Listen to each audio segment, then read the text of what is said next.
Children, Sairam. Children, in the previous presentation, we have learned up to the Hess's law of constant heat summation in the chapter thermodynamics. Now, today I'm starting with the next topic, that is spontaneity. Children, in the first law of thermodynamics, you all have learned the relationship between the heat absorbed and the work performed on or by the system. Now, there is no restriction in the direction of the heat flow, but as you all know, the flow of heat is always there in a particular direction. Heat always flows from higher temperature to the lower temperature. Now such changes which are occurring on their own, like heat is flowing from higher temperature to lower temperature, or any other such change which tend to take place by their own, such changes are called the spontaneous changes. Like the gas, when present in smaller volume and is allowed to go out of the container, it always tries to expand. Similarly, carbon burns in dioxygen to give carbon dioxide. These changes are the spontaneous changes. Now we have to learn what is the driving force of spontaneously occurring changes. Why the change take place in a particular direction only? Why heat always flows from a higher temperature to a lower temperature? What are the driving forces? And we have to establish some criteria for these process which take place on their own. Now we have to first understand what do we mean by spontaneous reaction or changes. Now, as I have told you, the examples of spontaneous reaction and changes, will be discussing some more example. Now, let us take the case of combination of hydrogen and oxygen. Now, these gases may be mixed at room temperature and are left for many days, or you can say years, without observing any change in it. Now, why? Because the rate of reaction between oxygen and hydrogen, it is very slow. Now, as the rate is very slow, it is still a spontaneous change. That means you can say that it is having the potential to proceed without the assistance of external agency. So we can say that such a change is a spontaneous change. Now, what is the criteria that decides the direction of spontaneity? We'll be starting with now. Is decrease in enthalpy a criteria for spontaneity? That means, is there the criteria is always the decrease in entropy.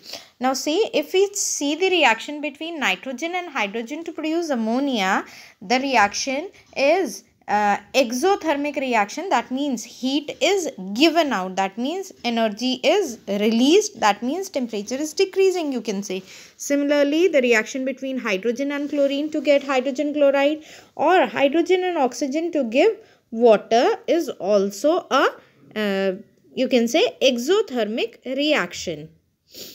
So you can say that the driving force for spontaneity can be a exothermic reaction. That means the reaction proceeds spontaneously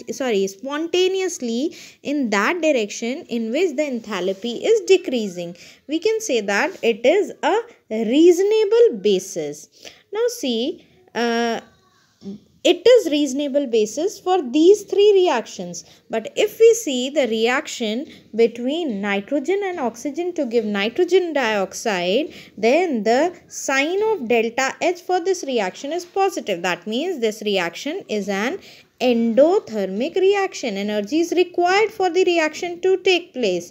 That means the difference between the energy of reactant and energy of product is here. That means the reactants are having lesser energy. We need to supply some more energy for the reactant to convert into the product. Now, similarly, the reaction between carbon and sulfur to produce carbon disulfide, it is again an endothermic reaction.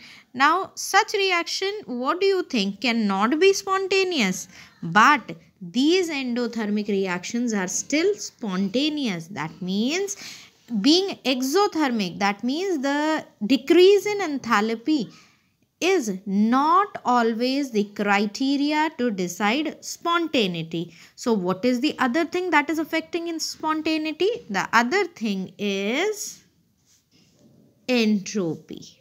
That means decrease in enthalpy is not the only criteria to decide the spontaneity of reaction. There is another factor that affects the spontaneity of the reaction, that is entropy. Now let us see what is meant by entropy. In simple words, you should first understand entropy means the randomness of a substance, a disorderness of a substance. Like for example, if you see gas molecules, suppose we are having a container filled with two different gases. This is one part of the container, this is another part of the container. Two different gases are there and they are separated through a membrane. If I'll remove this membrane, then what will happen? This gas tend to move to this side, these molecules tend to move to this side. The movement will proceed up to the both these sides get the equal number. So we can say that the molecules will move to the other part of the container till there is equal mixing of molecule. Now entropy is denoted by the sign delta S. Sign for entropy is S and change in entropy is denoted by delta S. Now, so as you all have learned that there are two things that decide the spontaneity of the reaction. First is the enthalpy. That means the enthalpy, if it is decreasing, then reaction can be spontaneous. But it is not the only criteria. The another criteria to decide the spontaneity is entropy. Entropy, if it is increasing, then reaction can be spontaneous. But this also is not the only criteria. The spontaneity is decided by enthalpy as well as entropy. Both the factors are equally important to decide the spontaneity of a reaction. Now, to what extent, how to decide whether the reaction will be spontaneous or not, it was explained by Gibbs and is called the Gibbs energy. Now, you have seen that for a system, it is the total entropy change which decides the entropy of the process. But most of the chemical reaction fall into that category in which the reaction is taking place in the closed system or the open system. That means for most of the chemical reactions, there are changes in both entropy and enthalpy. Now children, entropy alone cannot decide the spontaneity of the reaction. Similarly, enthalpy alone can also not decide the spontaneity of reaction. For this purpose, we define a new thermodynamic function.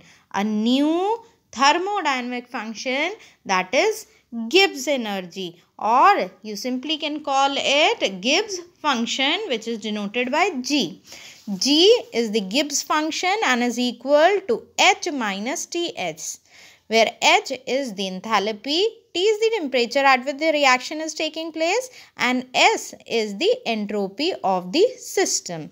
Now children, you have to remember that Gibbs energy is an extensive property and a state function. The change in Gibbs energy for a system, delta S of a system, can be written as